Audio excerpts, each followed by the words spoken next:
Como acabamos de escuchar en la lectura pública, la noche del juicio de Egipto no fue una metáfora, tampoco fue una advertencia simbólica.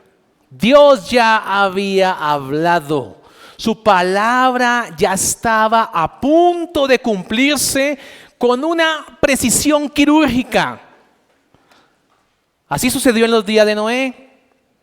Cuando la corrupción humana llenó la tierra, llegó el diluvio, como en Sodoma y Gomorra, donde descendió fuego del cielo. La sentencia divina llegó, como la esposa de Lot, cuando simplemente miró hacia atrás y su corazón desobediente encontró un juicio inmediato.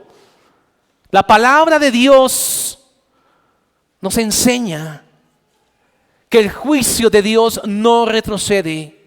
La justicia no falla. Su veredicto no se diluye, porque sencillamente su santidad no se negocia.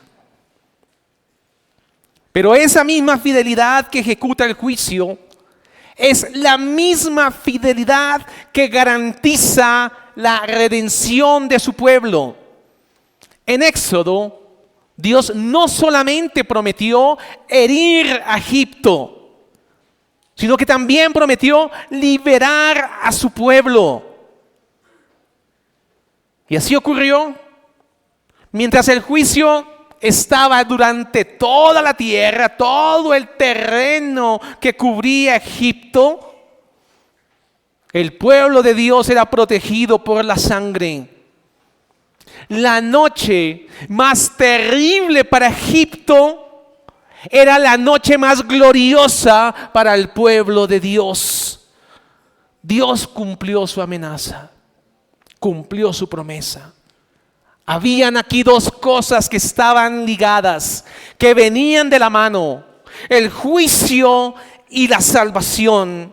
Avanzaban juntos por la palabra de aquel que no puede mentir, por la palabra infalible de Dios.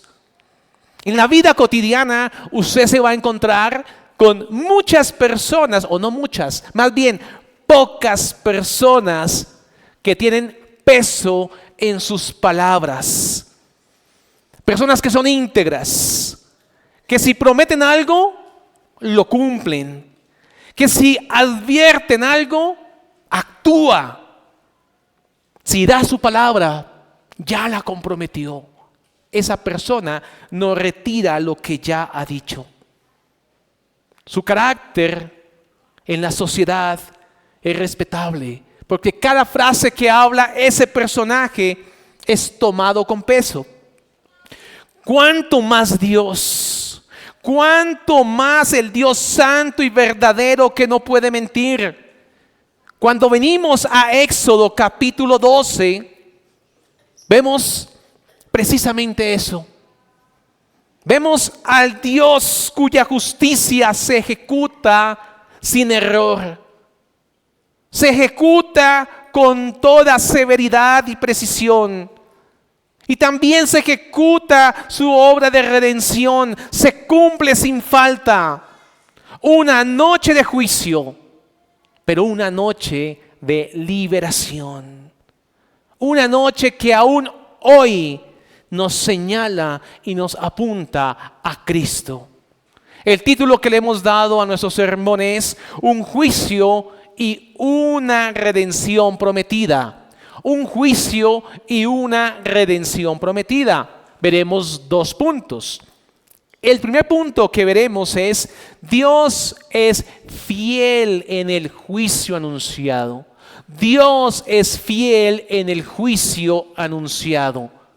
Y el segundo punto que veremos es: Dios es fiel en la redención prometida.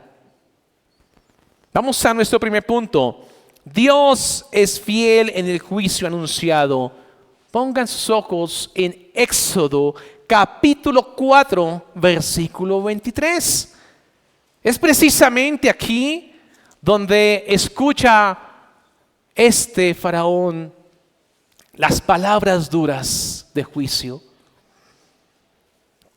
Dice la palabra de Dios, Éxodo 4, versículo 23. Ya te he dicho que dejes ir a mi hijo para que me sirva, mas no has querido dejarlo ir. He aquí yo voy a matar a tu hijo, tu primogénito. Claro, Faraón no creyó que Dios haría lo que él había dicho.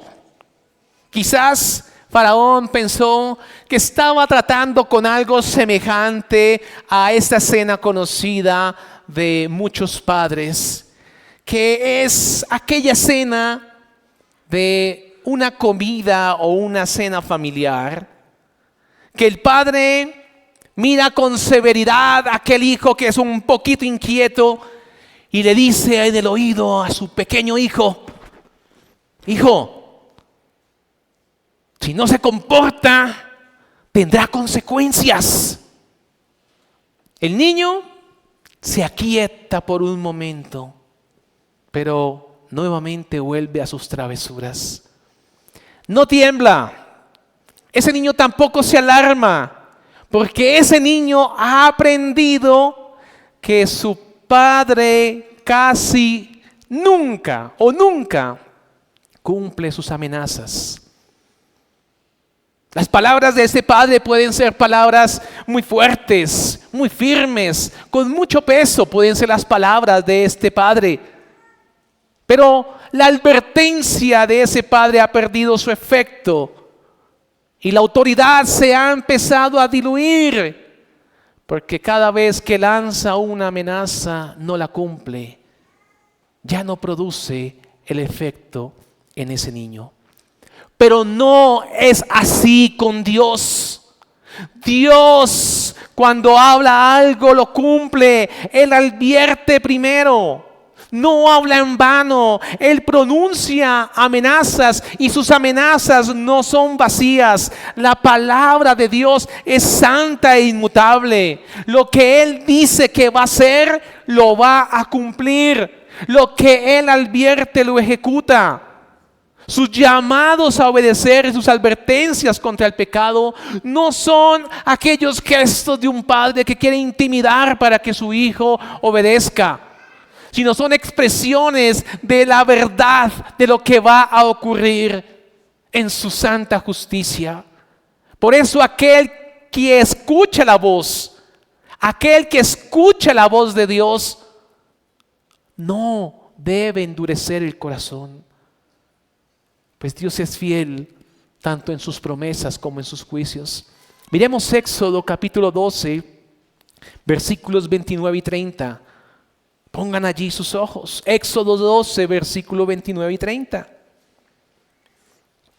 Y aconteció que a la medianoche Jehová hirió a todo primogénito en la tierra de Egipto, desde el primogénito de Faraón que se sentaba sobre su trono, hasta el primogénito del cautivo que estaba en la cárcel, y todo primogénito de los animales.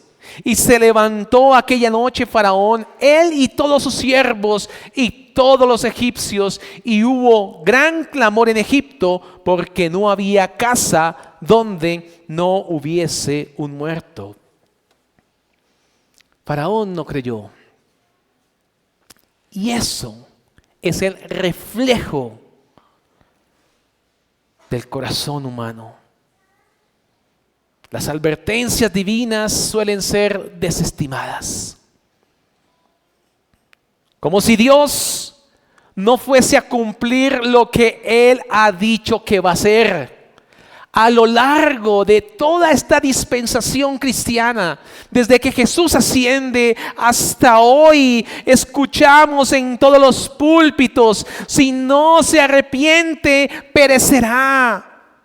Escuchamos en todos los púlpitos: el que no creyere será condenado. La iglesia del Señor está enseñando esta gran verdad. La Escritura advierte con claridad Dice el apóstol Pablo, no os engañéis, Dios no puede ser burlado. Claro, Dios es paciente.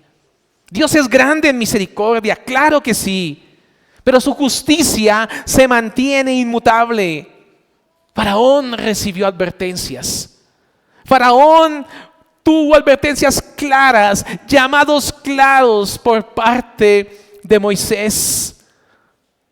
Pero Faraón endureció su corazón. Entonces, ¿cuál fue su consecuencia? Cayó sobre ellos el juicio que ya había sido anunciado desde el cielo.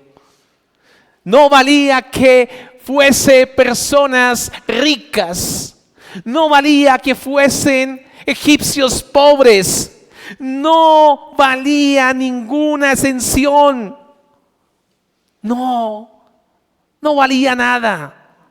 No valía nada, dice la palabra de Dios, no había casa donde no hubiese muerto. Recuerde lo que hemos venido meditando y piense en un momento, en ese momento, el Padre con su voz firme, el israelita, reúne allí su familia, reúne allí su esposa, sus hijos. Y les dice, esta noche es una noche santa. Esposa mía, hijos míos, prepárense, porque pronto partiremos. Pronto nos iremos de este lugar. Y el padre tal vez se miraba a sus manos. Manos llagadas por una vida de esclavitud. También puede mirar a su hijo. Tal vez su espalda recibió un azote hoy de esos egipcios en medio de su esclavitud. Un padre que le dice a su hijo, hijo, tal vez ese, o no tal vez, muy seguramente ese es tu último azote, hijo mío. Y se alistan, se preparan. Alistan todas las cosas, se ponen sus sandalias, sus lomos ceñidos y cae una noche pesada. Después de que cae esa noche pesada, dice el relato sagrado que empezaron los gritos. Empezó un grito en medio de un silencio aterrador y luego viene otro grito y luego viene otro grito. Pero el padre de familia le dice a su hermosa familia, tranquilos, permanezcan aquí. Es la hora del juicio. Se está ejecutando un juicio. El clamor empieza a crecer. El lloro empieza a crecer. Los gritos desesperantes empiezan a crecer. El aire está terriblemente lleno de miedo. Tanto que estas familias israelitas podían percibir el ángel de la muerte pasando. Pero el padre solamente puede señalar hacia la salida, hacia la puerta y decir, allí afuera está la sangre. Allí está la sangre. No temamos. Esa sangre nos va a guardar. Estos gritos eran intensos. Tan intensos que lo único que el padre de familia podía decir a su núcleo eran, coman a prisa, coman rápido el cordero, cómanlo. Tenían que comerlo rápido porque se estaba ejecutando un juicio y en breve, en pocos momentos, iba a haber una gran interrupción de hombres y mujeres egipcios que iban a decir, lárguense, váyanse, salgan de aquí. Miren Éxodo 12, versículo 31 al 33. Éxodo 12. E hizo llamar a Moisés y a Aarón de noche, y les dijo, salid de en medio de mi pueblo, vosotros y los hijos de Israel, e id, servid a Jehová como habéis dicho. Tomad también vuestras ovejas y vuestras vacas como habéis dicho, e idos, y bendecidme también a mí. Y los egipcios apremiaban al pueblo, dándose prisa a echarlo de la tierra, porque decían: todos somos muertos. Cuando los hijos de Israel salieron de Egipto, usted puede ver claramente que no salieron por su propia iniciativa. Estos hijos de Israel no dijeron: bueno, vamos a tomarnos un tiempo, vamos a organizar unas cosas y luego vamos a salir. No. Los mismos egipcios presionaron para que se fueran. Los mismos egipcios daban voces diciendo: váyanse de acá. Aquellos hombres y mujeres egipcios que se habían beneficiado de este pueblo de Israel que había sido esclavo, solamente gritaban y clamaban desesperados: váyanse. Dice el texto: los egipcios apremiaban al pueblo, dándose prisa a echarlos de la tierra, porque decían: todos somos muertos. Aquí un juicio de Dios. Ojo con esto, un juicio de Dios transformó la escena de que quienes oprimían a un pueblo, quienes oprimían al pueblo de Israel, ahora urgían a estos mismos esclavos a que se fueran. Quienes los retenían para que les sirvieran como esclavos, ahora suplicaban para que se fueran. De manera muy similar, los mismos pecados que oprimen el alma humana, pueden convertirse por la gracia de Dios en un medio para impulsarnos hacia Cristo Jesús. La palabra de Dios dice: porque la tristeza que es según Dios produce arrepentimiento para salvación. El pecador es llevado a una convicción profunda y puede confesar, como lo dijo el salmista: porque mis iniquidades se han agravado sobre mi cabeza, como carga pesada se ha agravado sobre mí. O tal vez como exclamó el apóstol Pablo: miserable de mí, ¿quién me librará de este cuerpo de muerte? Aquello que esclavizaba al alma terminó despertando el clamor por un rescate. Nuestros pecados nos encadenan mientras permanecemos allí en Egipto.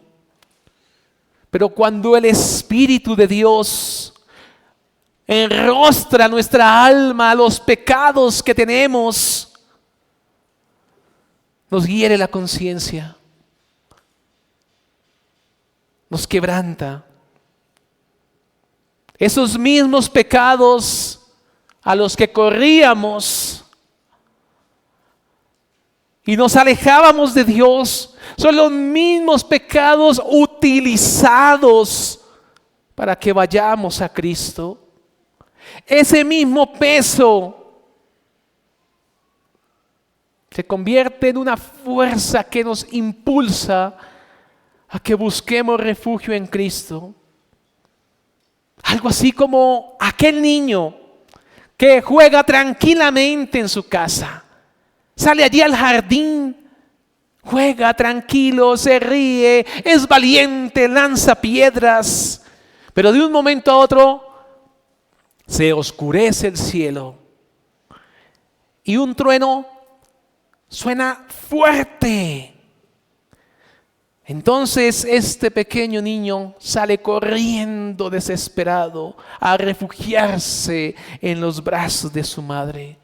Pero este niño no está huyendo por gusto. Él no se va porque quiere huir, sino que se va impulsado por una tormenta. Asimismo ocurre en el alma de los que son llamados a salvación. Empieza una tempestad interior, una culpa, una angustia, un peso del pecado que lo empuja a buscar refugio. Y puede llegar a clamar como clamó Pedro: Señor, ¿a quién iremos? Solo tú tienes palabras de vida eterna. Cuando anteriormente los pecados solo adormecían su conciencia para con Dios, hoy se levantan como una carga que ya no puede soportar. El corazón pierde su falsa tranquilidad. Ya no existe esa falsa tranquilidad. Aquello que parecía fuerte, firme, se convierte en algo amargo para su vida. Ya está bajo convicción de pecado. El alma ha despertado y no le queda más sino huir hacia Dios. Aquí vemos, hermanos, la obra de gracia de Dios operando en la vida de su pueblo elegido.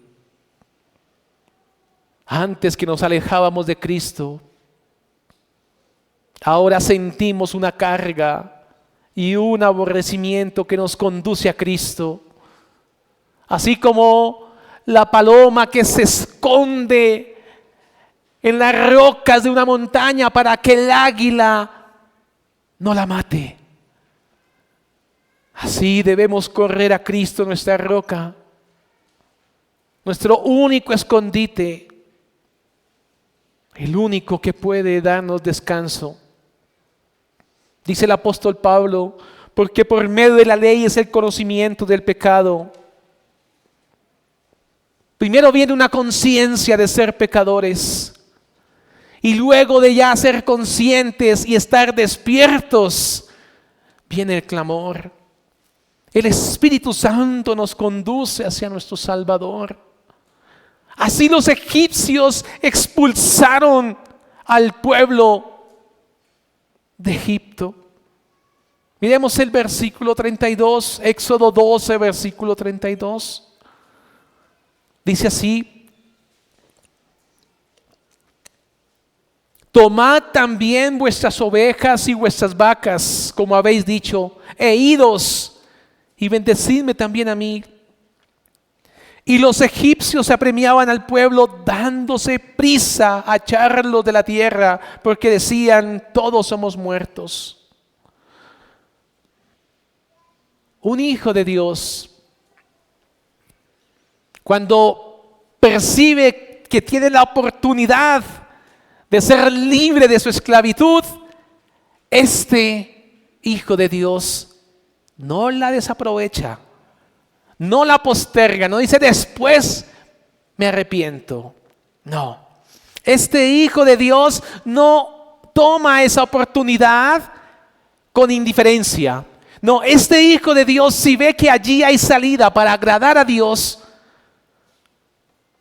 va a querer romper su cadena de miseria y ir hacia Cristo. Va a ir a Él sin demora, como Israel lo hizo la noche del juicio.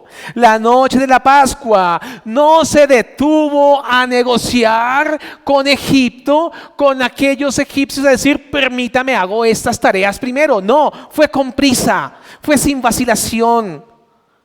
Cuando el Espíritu Santo convence al alma que es pecadora, esta alma no discute, solo busca la misericordia de Dios.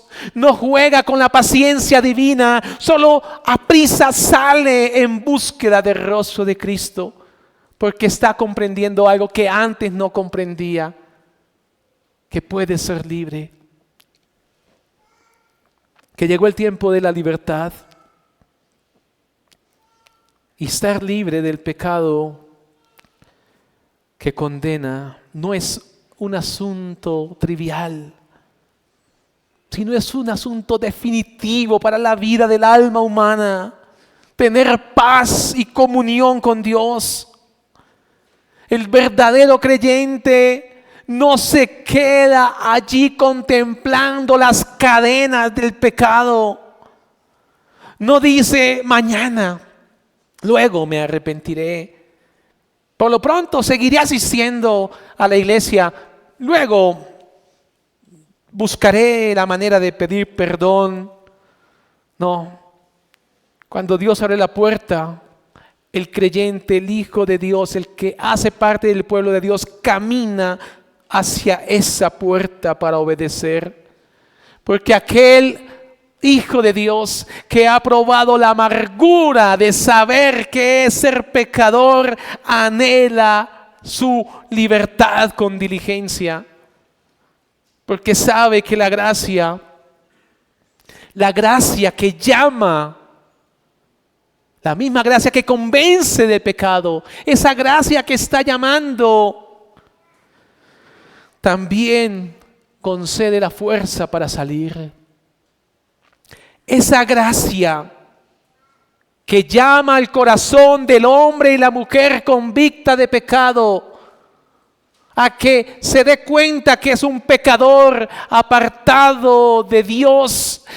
Esa misma gracia concederá fuerzas para que salga corriendo. Es el mismo Señor que hace las dos cosas. Convence del pecado y da fuerzas para salir. Tal vez usted sabe de muchas personas que dicen, sí, yo estoy convencido que soy un pecador.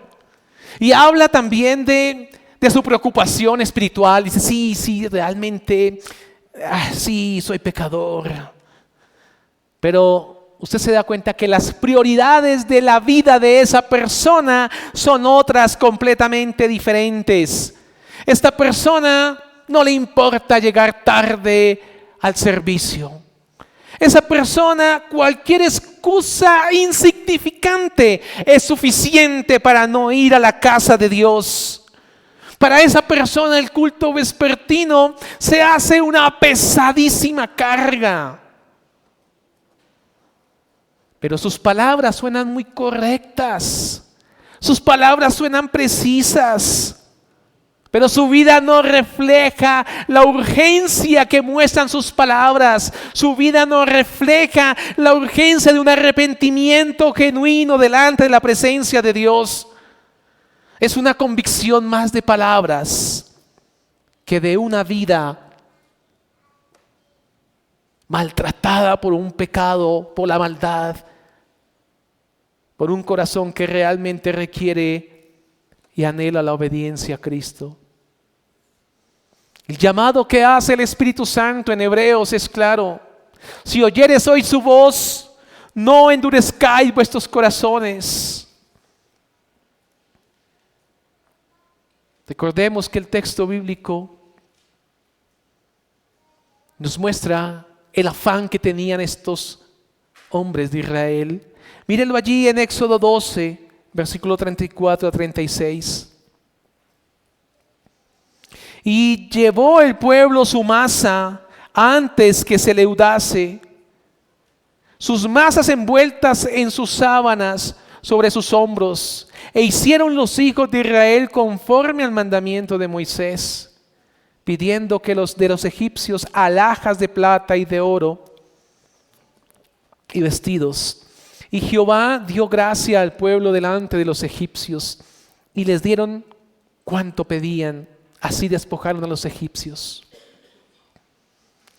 Cuando el alma es realmente despertada, así como Israel en esa noche de su liberación, no se entretiene preparando provisiones, sino parte con prontitud. Míralo en el 34. Y llevó al pueblo, el pueblo su masa antes que se leudase, sus masas envueltas en sus sábanas sobre sus hombros. No hubo tiempo para preparar pan. No hubo tiempo para preparar para el camino. Ellos habían pasado muchísimos años de opresión. La esclavitud había apagado la alegría de un pueblo. La esclavitud le quitó a este pueblo de Israel sus susurros, sus cantos a Dios. Le quitaron los días de celebración. Y en cambio de eso llegó la fatiga, el cansancio, las manos llagadas, noches de gemidos, noches de dolor. Se acabaron las fiestas para Israel, se acabó el descanso. Ya no había alegría en la tierra de Israel. Pero llegó la noche que Dios había señalado, la noche de la redención. Y entonces ese pueblo que estaba triste, que estaba amargado, ese pueblo triste que estaba sufriendo, pasó de esa noche de gritos y de juicio a vestirse con las mejores vestiduras. Comenzó a vestirse no como un esclavo. Este pueblo de Dios empezó a vestir diferente, como libres. Así empezó este pueblo. Y no por voluntad de ellos, sino por mandato divino. Dios ordenó. Y ellos hicieron caso, pidieron joyas, pidieron vestidos. Tenían joyas de oro, de plata. Y el Señor puso en el corazón que pidieran todo, porque iban a salir de la casa de servidumbre. Este pueblo no salió con miseria, salieron honrados. Hubo una honra especial allí. Salieron provistos, llenos de riqueza. Los hijos de Israel no abandonaron Egipto con sus vestiduras de esclavo y de harapos, ni marcados por toda la esclavitud que tuvieron que vivir, sino salieron erguidos con dignidad, con sus mejores pintas, sus mejores galas, con un rostro alegre, porque las cadenas se habían roto. La misma tierra que había sido el lugar de aflicción, donde hubo lágrimas, comenzó el grito de alegría. Donde hubo látigo, apareció libertad. Dios sacó a su pueblo con gran alegría. Así también un hijo de Dios cuando sale del Egipto espiritual, no sale con sus viejas vestiduras, no sale con su justicia propia, creyendo que su propia dignidad y su propia justicia es suficiente. No. El Hijo de Dios sale con vestiduras especiales otorgadas por Dios mismo. No sale cubierto con sus harapos, con sus méritos humanos que no sirven para nada, que son trapos de inmundicia. La gracia de Dios reviste a su pueblo. La gracia de Dios reviste a sus hijos. Dios redimió y viste de ropas espléndidas a su pueblo, ropas de salvación y de justicia, con una dignidad diferente.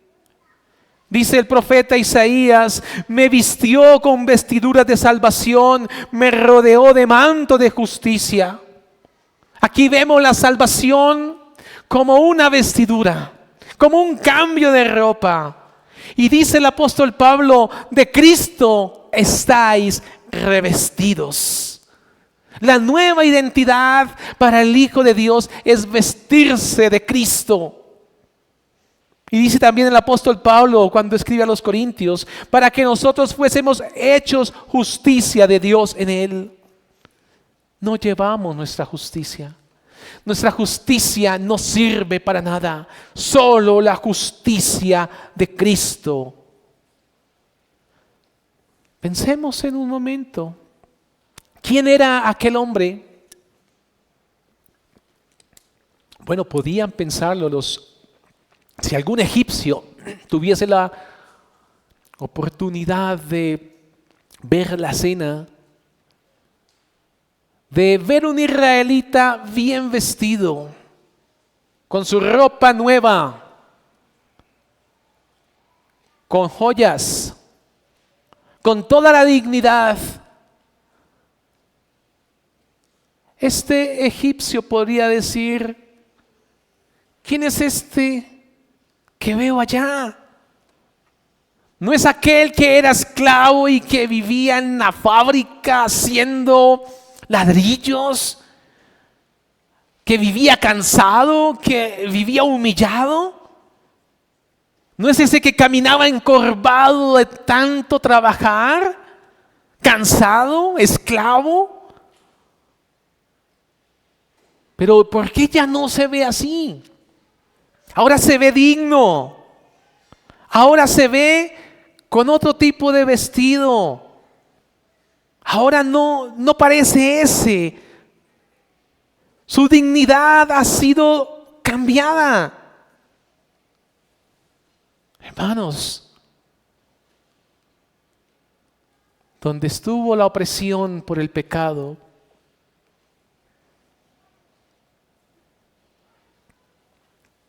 puede haber mucha gracia de parte de Dios, porque su Espíritu todo lo transforma y prepara días de honra, de honor, días para vestir de gala, transformado por la gracia de Dios. Es lo mismo que ocurre hoy por hoy con una persona que se arrepiente y cree. La redención no solamente rompió sus cadenas, sino también cambió todo su aspecto redimido. Ya no está cubierto de esos harapos espirituales, sino que se viste de gala como aquel que ha sido salvado. No deja Dios esa alma en la ruina. No lo deja allí, sino lo cambia completamente y le da una dignidad que para los ojos de otros va a ser claramente visible. Antes era conocido por su vida desordenada. Antes era conocido porque era desorientado para tomar decisiones. Permanentemente tropezaba con una cosa, con la otra. Y muchos lo vieron y fueron testigos de ese personaje, de ese hombre o de esa mujer que vivía bastante mal. Pero algo sucedió. Su carácter cambió, su manera cambió, su manera de hablar, su condición de vida cambió. ¿Será el mismo hombre? ¿Será la misma mujer? La respuesta sí, es el mismo, pero ha sido transformado por una gracia. Transformado, ahora se ve como nuevo. Aquel pueblo salió como nuevo por la providencia de Dios. Salió enriquecido. Las manos que estaban llagadas, señal de su esclavitud, venían acompañadas de joyas, de vestidos. El pueblo de Dios no pierde nada cuando somos llevados a la casa de la aflicción. Cuando un hijo de Dios visita esa casa del dolor, casi siempre cuando le toca ir por la providencia de Dios y habitar allí un tiempo, sale con joyas.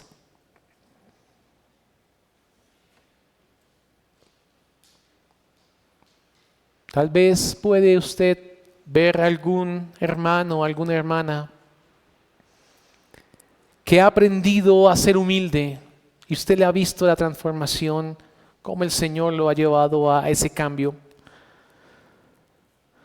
Lo más seguro que le diga a ese querido hermano o esa querida hermana es que esa joya la aprendió no precisamente cuando estaba muy cómodo, sino la aprendió cuando pasaba por una gran dificultad. O tal vez la conciencia sensible es sensible con la necesidad de otros. Pregúntele usted a ese hermano o esa hermana cómo llegó a tener esa joya. Y muy seguramente le contará su lucha, su incomodidad. Le contará a usted tal vez sus lágrimas, lo que tuvo que pasar.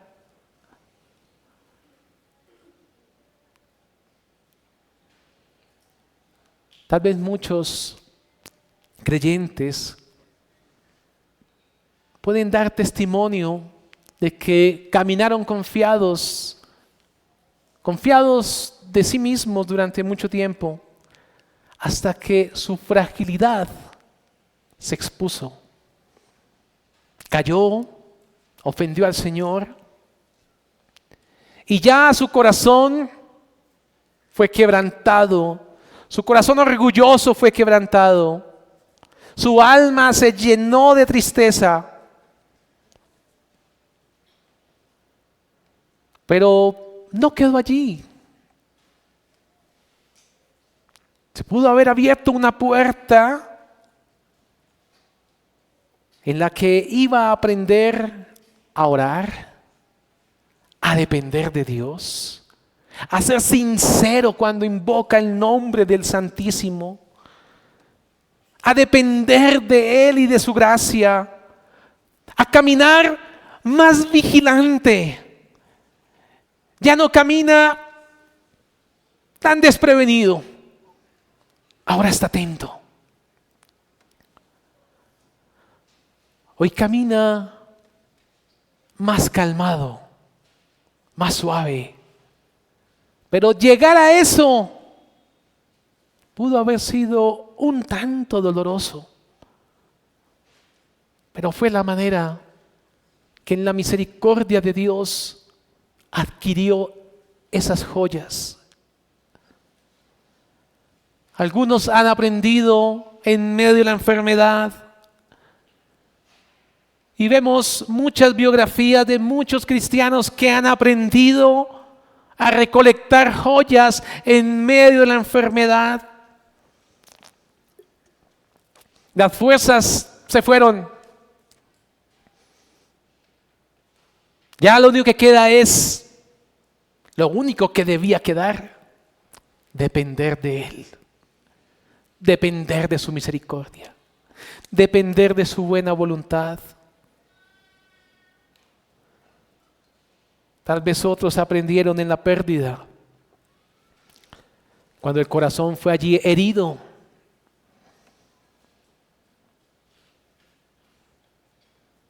Floreció la humildad que no tenía. Pero lo que sí es cierto es que ni usted ni yo queremos entrar en ese horno. Así nos digan que va a sacar joyas. Tememos. Pero lo que sí es cierto es que Dios en su providencia cada tanto nos llevará a ese lugar, a aprender grandes lecciones y obtener lo que nuestra alma necesita.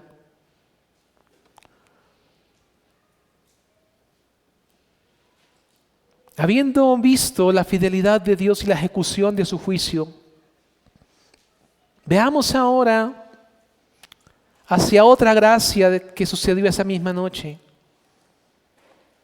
La sangre que protege, la sangre de redención que ha liberado un pueblo. Porque Dios ha herido a Egipto, pero ha salvado a Israel. Pasemos al segundo punto, que será breve. Dios es fiel en la redención prometida. Miremos el versículo 37 al 39. Partieron los hijos de Israel de Ramsés a Sucot, como 600,000 hombres de a pie, sin contar los niños. También subió con ellos grande multitud de toda clase de gentes, y ovejas y muchísimos ganados. Y cocieron tortas sin levadura de la masa que había sacado de Egipto, pues no había leudado, porque al echarlos fuera los egipcios no habían tenido tiempo ni para prepararse comida. Salió una multitud inmensa, lo puede ver allí en el texto sagrado. Dicen los comentaristas que aproximadamente eran 2 millones de personas. Dicen otros que eran más o menos 2,5 millones. Sacar 2 millones de personas en medio de un gran murmullo, en medio de gritos, de las pérdidas de todos estos hijos, en medio de la desesperación, en medio de la prisa de salir, en medio de familias que estaban comiendo el cordero y órdenes de organizarse en grupos para salir. Pues no tuvo que haber sido un momento muy pacífico ni muy tranquilo. Pero dice el texto sagrado que había una multitud mixta, variada. El trayecto era de Ramsés a Sucot. Ramsés era un lugar egipcio de las ciudades principales, tal vez donde muchos de estos israelitas habían trabajado. En contraste a Sucot, Sucot era el lugar donde este pueblo iba a acampar. Y de allí también Sucot era llamado cabañas.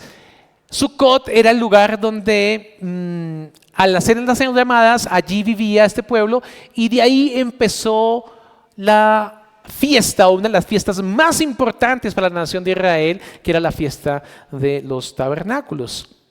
Este episodio quedó grabado en la mente de la nación de Israel.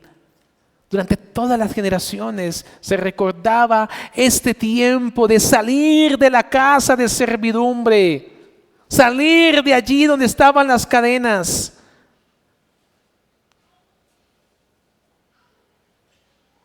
Estos israelitas no vivían todos en las mismas condiciones. Muchos israelitas salieron de los salones de Faraón.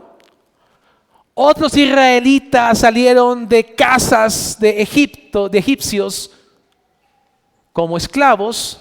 Otros israelitas salieron de las fábricas donde hacían el ladrillo, pero salían israelitas de toda la nación de Israel. Era un hecho histórico, una peregrinación en masa. Estaban todos estos israelitas esparcidos en todos los lugares de esta nación de Egipto. Pero cuando llegó la hora señalada, se reunieron. Todos partieron por la misma mano poderosa, por la mano de Dios. Aunque dice el texto que fue una inmensa multitud, dice el texto también que fue por una sola Pascua que los libertó a todos. Una sola sangre, la sangre del Cordero. Una sola redención suficiente, perfecta y eficaz. Dice el versículo 38, también subió con ellos grande multitud de toda clase de gentes y ovejas y muchísimo ganado. Debemos pensar y detenernos aquí y mirar con solemnidad esta parte. Una multitud variada salió con Israel. Una multitud variada.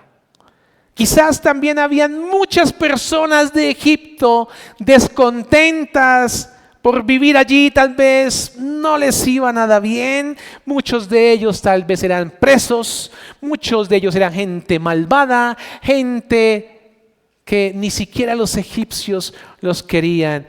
Y tal vez ellos pensaron, bueno, si me voy con estos que ganaron, tal vez allá pueda tener mejores oportunidades. Tal vez escuchen mis comentarios, escuchen mis ideas. Tal vez allá con ellos pueda alcanzar un cargo de liderazgo y pueda mejorar mi triste condición aquí en Egipto.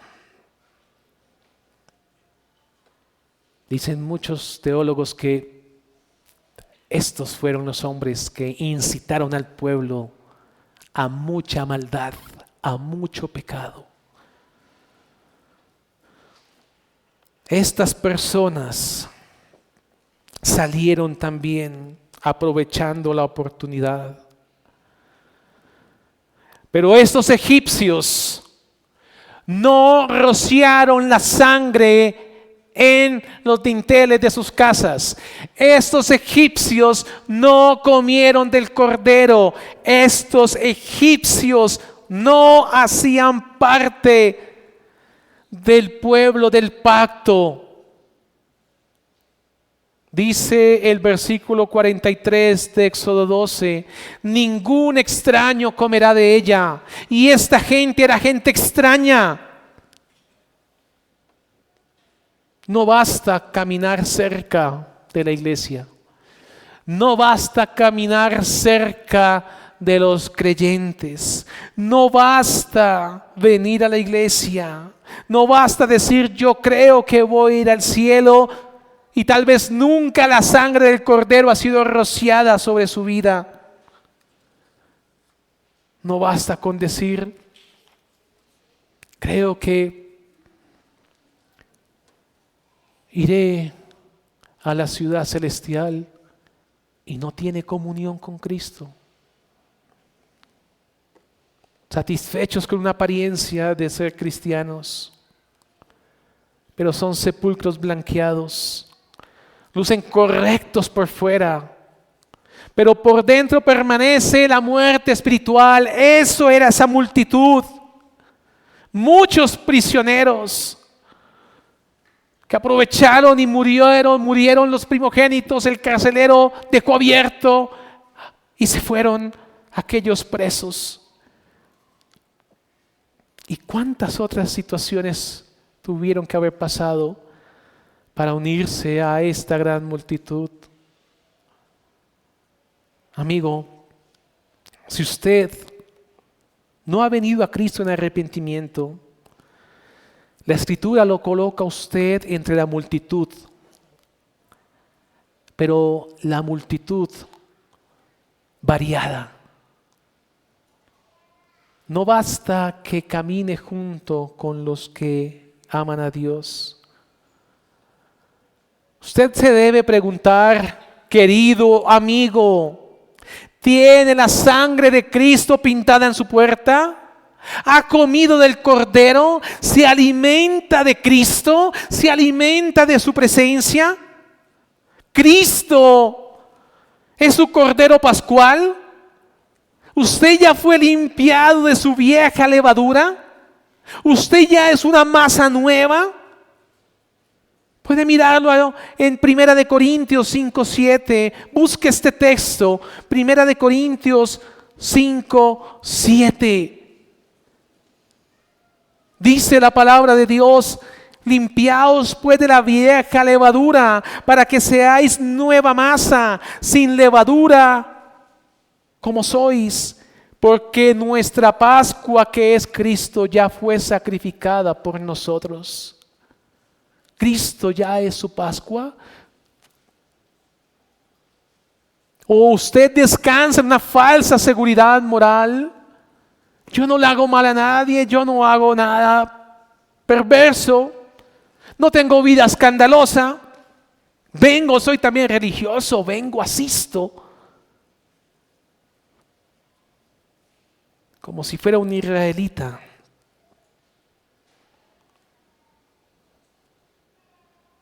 Tal vez puede decir, como diría